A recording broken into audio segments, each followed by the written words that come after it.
Assalamualaikum warahmatullahi wabarakatuh. Selamat pagi anak-anak. Bagaimana kabarnya hari ini?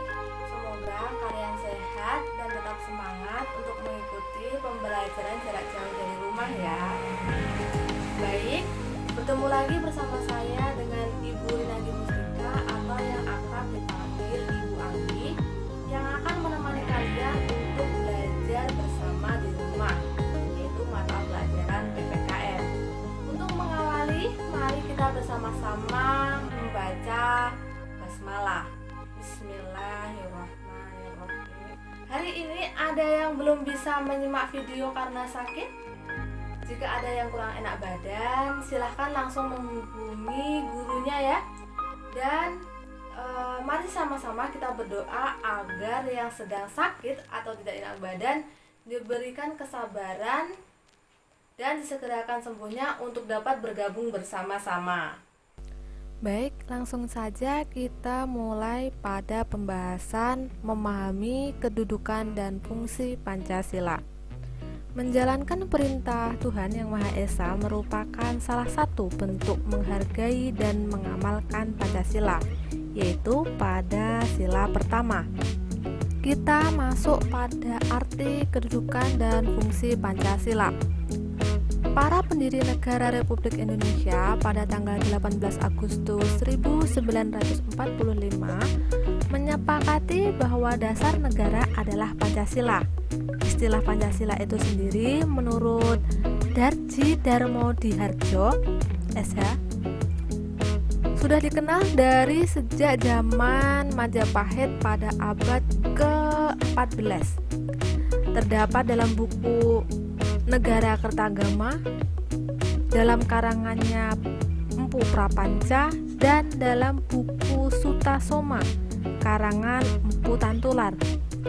Istilah Pancasila dalam bahasa Sanskerta asal kata dari panca yang artinya 5 dan sila yang artinya sendi atau asas. Berarti batu sendi yang 5 juga berarti pelaksanaan kesusilaan yang 5 atau Pancasila Krama. Lebih lanjut, dalam buku tersebut Pancasila memiliki dua pengertian, yaitu berbatu sendi yang 5 dan pelaksanaan kesusilaan yang 5. Yaitu apa saja? Yang pertama, dilarang melakukan kekerasan, dilarang mencuri, dilarang berjiwa dengki, dilarang berbohong, dilarang mabuk atau minuman keras.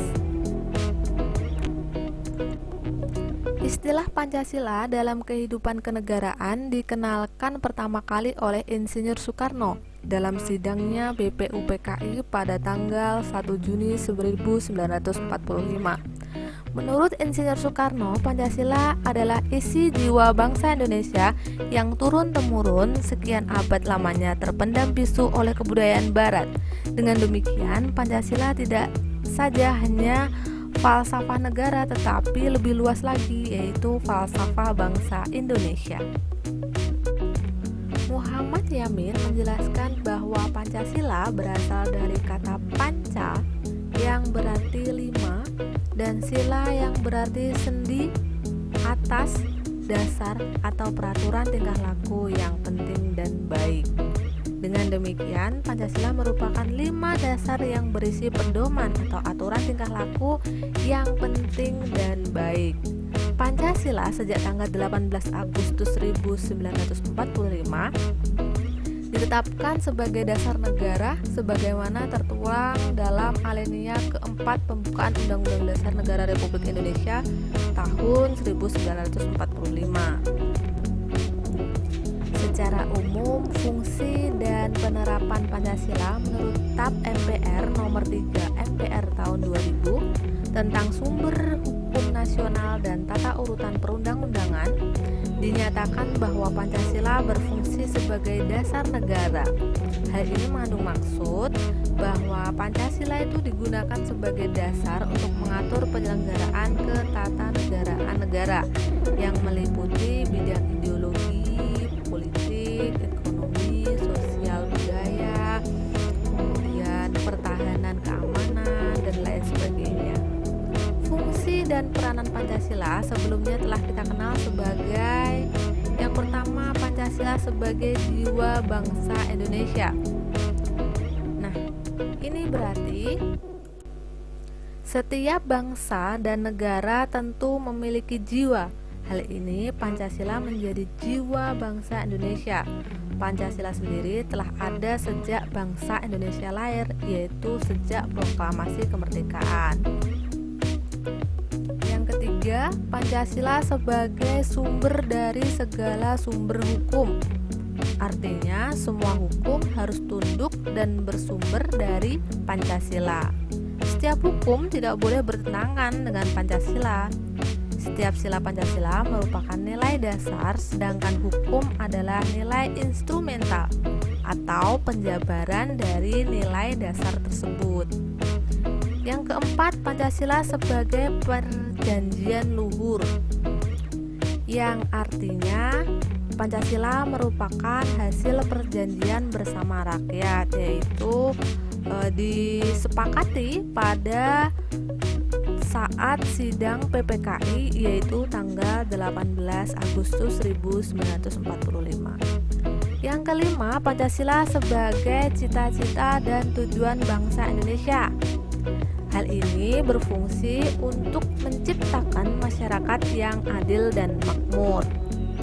Selanjutnya, yang keenam, Pancasila sebagai satu-satunya asas dalam kehidupan berbangsa dan bernegara. Artinya, sebagai konsekuensi ditetapkannya Pancasila oleh bangsa Indonesia sebagai dasar negara dan juga merupakan perwujudan pelaksanaan Pancasila secara murni dan konsekuen. Yang nomor 7, Pancasila sebagai moral pembangunan. Dalam hal ini, Pancasila dijadikan kerangka, acuan, tolok ukur, parameter, arah, dan tujuan dari pembangunan bangsa Indonesia. Demikian tadi arti, kedudukan, dan fungsi Pancasila. Nah, untuk pertemuan yang selanjutnya yang akan kita bahas adalah makna Pancasila sebagai dasar negara dan pandangan hidup bangsa. Untuk langkah selanjutnya, silahkan jawab pertanyaan-pertanyaan yang sudah saya share di grup WhatsApp.